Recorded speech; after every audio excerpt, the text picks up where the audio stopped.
그런즉 씨 뿌리는 비유를 들으라. 아무나 천국 말씀을 듣고 깨닫지 못할 때는 악한 자가 와서 그 마음에 뿌려진 것을 빼앗나니 이는 곧 길가에 뿌려진 자요. 돌밭에 뿌려졌다는 것은 말씀을 듣고 즉시 기쁨으로 받되 그 속에 뿌리가 없어 잠시 견디다가 말씀으로 말미암아 환난이나 박해가 일어날 때에는 곧 넘어지는 자요. 가시떨기에 뿌려졌다는 것은 말씀을 들으나 세상의 염려와 재물의 유혹에 말씀이 막혀 결실하지 못하는 자요. 좋은 땅에 뿌려졌다는 것은 말씀을 듣고 깨닫는 자니 결실하여 어떤 것은 100배, 어떤 것은 60배, 어떤 것은 30배가 되느니라 하시더라. 아멘. 지난주에 이어서 말씀을 나누려고 합니다. 우리가 모든 것들의 근원이 마음에서 나옵니다. 모든 것들의. 그래서 성경은 우리의 마음에 대해서 이야기하고 있습니다. 그 마음에 따라 모든 것이 달라지기 때문이죠. 마음의 중요성을 잠언 4장 23절에 이렇게 말씀합니다. 모든 지킬 만한 것 중에 더욱 내 마음을 지키라. 생명의 근원이 이에서 남이니라. 아멘. 예, 그러니까 마음에 목숨이 연결되어 있다는 뜻이에요. 마음 잘못 먹으면 목숨을 잃을 수도 있다는 뜻입니다. 그래서 마음을 지키라. 오늘날 정말 중요한 말이 됐어요, 이게요. 신명기서에도 보면요, 그 마음의 중요성을 강조하고 있습니다. 한번 들어볼까요? 신명기 4장 9절 말씀입니다. 오직 너는 스스로 삼가며 내 마음을 힘써 지키라. 그리하여 내가 눈으로 본 그 일을 잃어버리지 말라. 내가 생존하는 날 동안에 그 일들이 내 마음에서 떠나지 않도록 조심하라. 너는 그 일들을 내 아들과 내 손자들에게 알게 하라. 아멘. 예, 마음이 중요하다는 거예요. 마음을 그래서 어떻게 하라는 거예요? 힘써 지키라는 겁니다. 우리가 그런 생각하고 사나요? 무방비하게 지내면 마음을 잃어버리기도 하고 빼앗기기도 합니다. 그런데 오늘 말씀을, 그 본문을 잘 여러분들이 읽어보시면은 그게 후손들 자녀에게도 영향이 미친다는 거예요. 많은 경우에 자녀들에게 어떤 어려움이 있을 때 부모의 문제가 많죠. 그렇게 여러분들이 마음을 잘 지키고 여러분들이 마음을 잘 만들어 강건하게 세우면 그게 자녀에게 영향이 갑니다. 그대로 갑니다. 저는 여러분들이 믿음 안에서요, 승리하고 축복받아야 한다고 생각합니다. 나는 실패했지만 자녀들이 잘 살라, 너희들은 잘 살아라 하는 말은 앞뒤가 맞지 않는 말이라고 저는 확신합니다. 여러분들이 먼저 믿음과 안에서 굳건하기를 바라고요. 그 마음을 지켜가는 분들이 되기를 주의 이름으로 축원합니다. 정말 여러분들이 너무 힘들고 어려서 마음을 지키기 어려웠지만 크게 지켰다고 하면 그건 반드시 자녀에게 영향이 가는 거예요. 좋은 영향이 가는 거예요. 그걸 못 지키면 그때부터는 어떤 일이 일어나는지 모르는 거죠. 그렇습니다, 여러분. 그렇기 때문에 여러분이 중요하고 여러분 부부가 중요합니다. 서로 마음을 잘 가꾸어 가고 믿음 안에서요, 오늘 성경 말씀에 나오겠지만 좋은 밭과 같은 그런 마음이 되기를 주님의 이름으로 축원합니다. 예, 지금이 마음밭을 가꿀 때라고 제가 강조하고 있는 거예요. 봄이기도 하지만 아직까지 주님이 말씀하실 낮이에요, 낮. 여러분들이 무언가를 할 수 있을 때예요. 지금 마음밭을 가꿔야 한다는. 어떤 문제가 생기거나 일이 터지면 그때는 마음을 돌아볼 새가 없습니다, 여러분요. 지금이 마음밭을 가꿔야 할 때라는 것은 그런 뜻입니다. 예수님께서 명확하게 하셨어요. 요한복음 9장 4절에 보면요, 예수님은 이런 부분에 있어서 확실하게 말한, 다른 사람들도 알고 있었는지 모르고 있었는지는 모르겠지만 명확하게 요한복음 9장 4절을 보면 이렇게 말씀하거든요. 제가 읽어보겠습니다. 때가 아직 낮임에 나를 보내신 이의 일을 우리가 하여야 하리니 밤이 오리니 그때는 아무도 일할 수 없느니라. 그렇습니다. 낮이니까 나는 어떤 일을 한다고 하셨어요? 이 짧은 말 속에요, 나를 보내신 이의 일을 한다는 거예요. 나를 보내신 이, 내 마음대로 사는 게 아니라 예수님은 나를 보내신 이의 일을 하여야 하리라. 낮이니까. 이거 굉장히 깊은 의미가 있어요. 그게 꼭 해야 될 일인 거예요. 우리가 꼭 해야 될 일만 하진 않거든요. 그런데 예수님께서는 자기 인생 가운데 내가 반드시 해야 될 것에 대해서 알고 있었어요. 알고 있었어요. 그래서 지금이 낮이고 내가 활동할 수 있고 일할 수 있을 이때 나는 나를 보내신 이의 일을 하여야 하리라. 일을 한다고 그랬어요. 네. 제가 이 일에 대해서 종종 말씀드리는 거, 일은 우리 개념으로 크게 둘로 나눌 수 있어요. 이건 제가 나눈 거예요. 책에는 없어요. 하나는 돈이 되는 일과 돈이 안 되는 일. 그렇지 않나요? 돈이 되는 일과 돈이 안 되는 일로 우리가 다 알아서 다 나눠요. 어떤 게 더 중요해요? 돈이 돼야 하잖아요? 보통 다 그래요. 돈 안 주면 안 해요, 다요. 그래서 그걸 갖고 사람들을 평가해요. 더 받느냐, 못 받느냐. 그렇기 때문에 굉장히 중요해요. 그런데 제가 좀 살면서 봤어요. 진짜 어떤 게 중요할까? 어떤 일이? 돈이 되는 일과 돈이 안 되는 일. 어떤 게 더 중요할까? 시간이 흘러갔을 때 어떤 게 더 가치 있는 것일까? 정말 돈이 되는 일이 반드시 가치 있을까? 그럴까요, 여러분요? 그렇지 않습니다. 예. 분명히 돈이 안 되는데 더 중요한 일들이 있는 거죠. 우리가 신앙생활 하는 것도 그 중에 하나예요. 여러분들이 자녀를 돌본 것도 그 중에 하나예요. 예수님은 돈이 필요 없었을까요? 아니, 예수님도 먹고 자고 다 했어요, 여러분. 예. 그런데 그거에 대해서 말하지 않고 있는 거예요. 성경을 보면요. 나를 보내신 이의 일이, 우리는 나를 보내신 이의 일도 뭐가 돼야 돼? 돈이 돼야. 할렐루야 감사하면서 하고, 돈이 안 되면 인상을 찌그러면서 하는 거 아닐까요? 어제 하루 종일 그 짐을 다 날르신 분들 돈이 될까요, 안 될까요? 전혀 안 됩니다. 예. 그러나 저는 가치 있는 일이라고 생각해요. 예수님께서 오셔서 나를 보내신 이 일을 내가 한다고 할 때 돈과는 상관이 없는 것 같아요. 여러분 인생에 있어서 정말 그런 일들을 여러분들이 관심을 갖고 생각할 수 있기를 주의 이름으로 축원합니다. 돈으로 살 수 없고 바꿀 수 없는 것들이 있죠. 저를 믿음 안에서 늘 소망이 있는 것은, 저는 이 말씀 참 좋아합니다. 시편 128편 1절 2절 보면 이렇게 말씀하고 있어요. 여호와를 경외하며 그의 길을 걷는 자마다 복이 있도다. 내가 내 손이 수고한 대로 먹을 것이라. 내가 복되고 형통하리로다. 아멘. 우리가 주 안에서 하는 수고가 헛되지 않다는 거예요. 예, 내가 내 손이 수고한 대로 먹을 것이라. 우리가 주 안에서 수고한 것대로 하나님이 우리에게 주신다는 의미가 있어요. 여러분들이 수고를 헛되이 여기지 않기를 바라고요. 수고하는 일을 아끼지 않기를 주의 이름으로 축원합니다. 저는 한편으로 이제 또 이렇게 설교 준비하고 마음속에 이렇게 염두 두고 있는데, 수고하는 삶에 대해서 생각합니다. 수고하는 사람들이 수고를 그렇게 좋게 생각하지 않는 것 같아요. 보니까 특히 나만 수고하냐는 거예요. 나만 고생하냐는 거예요. 정말 그게 맞는 생각일까요? 분명한 것은 누군가가 수고해서 결과가 얻어져요. 수고하지 않고 얻어지는 결과는 없다고 생각해요. 그리고 세상은, 제가 보니까 정말 세상은 불공평해요. 세상은 공평한 곳은 아닌 것 같아요. 사람 사는 세상은요. 왜냐하면 수고한 대로 받아야 안 받아요. 난 회사에서 일하는 만큼 나 충분히 받는다. 누군가가 가져가는 것 같아. 내가 하루 종일 이렇게 일했는데 누군가가 가져가는 것 같아. 그래서 가끔 부당하다고 하잖아요. 더 달라고 하잖아요. 예. 제가 언젠가 이렇게 무슨 드라마인가 뭘 보니까 어떤 분이 정말 열심히 막 잠도 안 자고 오래전 이렇게 사회 배경이 한 3, 40년 전에 무슨 어디 종합상사 이런 데 근무하던 분이 막 열심히 했는데, 그래갖고선 뭐 1,000억짜리 뭐 이런 어떤 그 따왔어요. 오더를 따왔어. 야, 그냥 회사가 막 잔치가 벌어졌어요. 그런데 그달 월급 받아보니까 똑같아. 나는 1,000억짜리 오더를 따갖고 그 회사가 잔치라고 막 그랬는데 월급이 똑같은 거예요. 불공평해요? 안 불공평해요? 불공평하죠. 사람 생각하기에 여러분.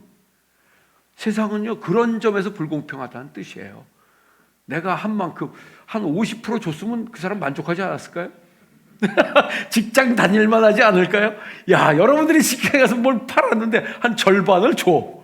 할렐루야. 야, 그럼 날아다니지 않을까? 월급은 크게 차이가 없답니다. 참 그런 면을 볼 때, 그런데 성경은 우리가 우리 손이 수고한 대로 먹는다 이런 표현을 썼어요. 너무 감사한 말이에요.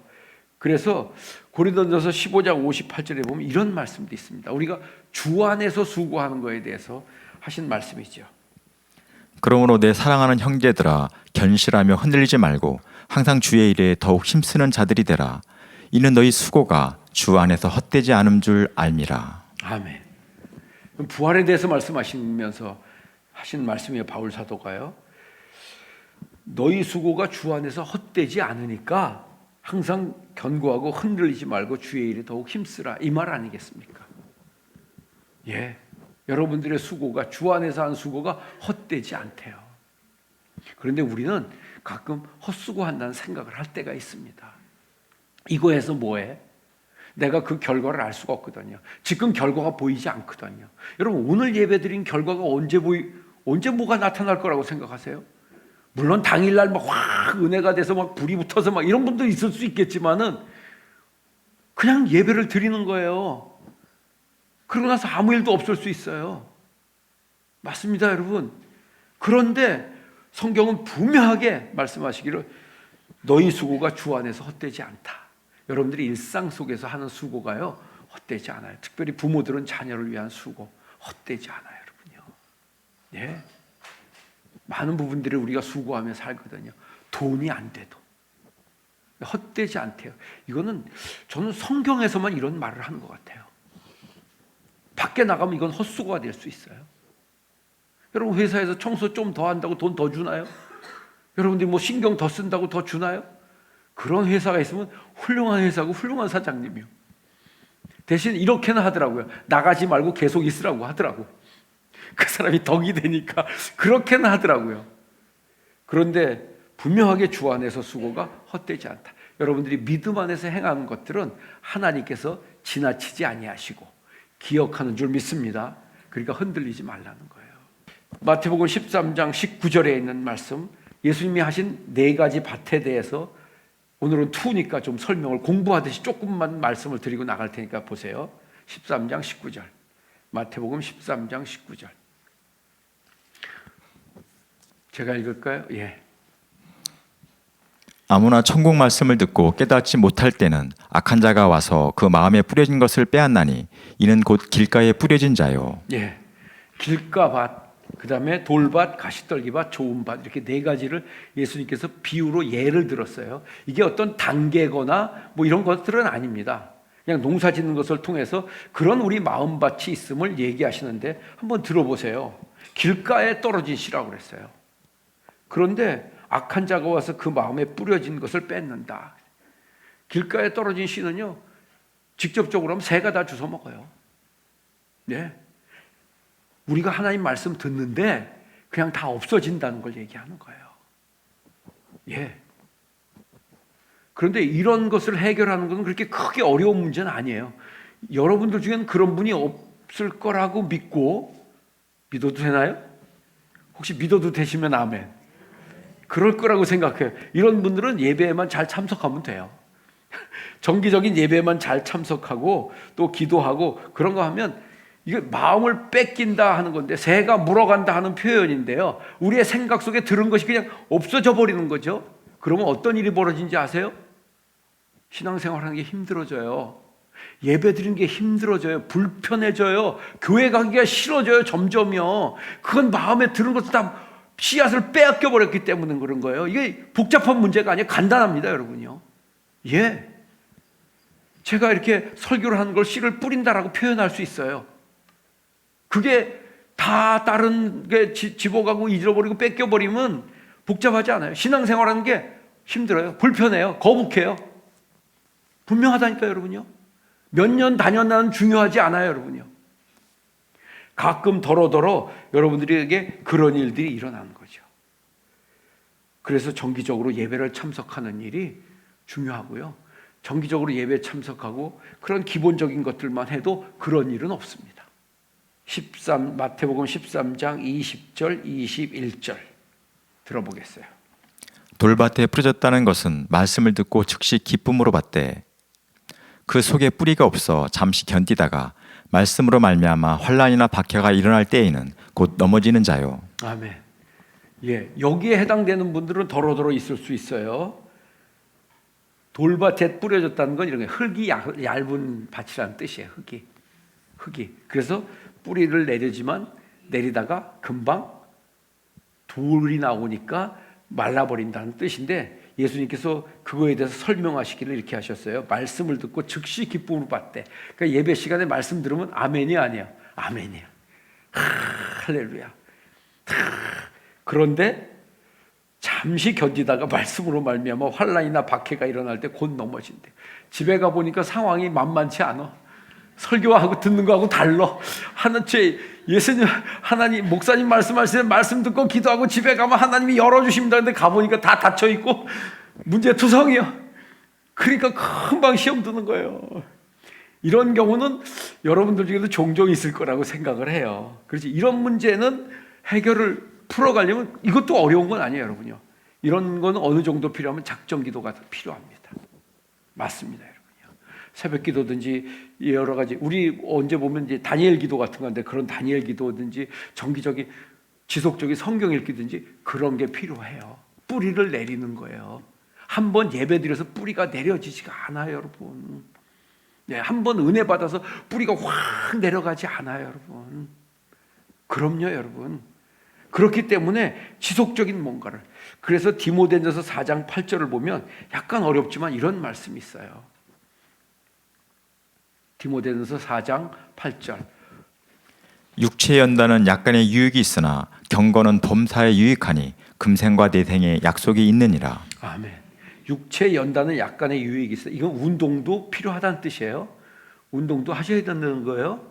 육체 연단도 필요한데 경건은 범사에 유익하다. 영적인 훈련은 범사의 모든 일에 유익하다. 그러니까 훈련이란 단어를 썼어요.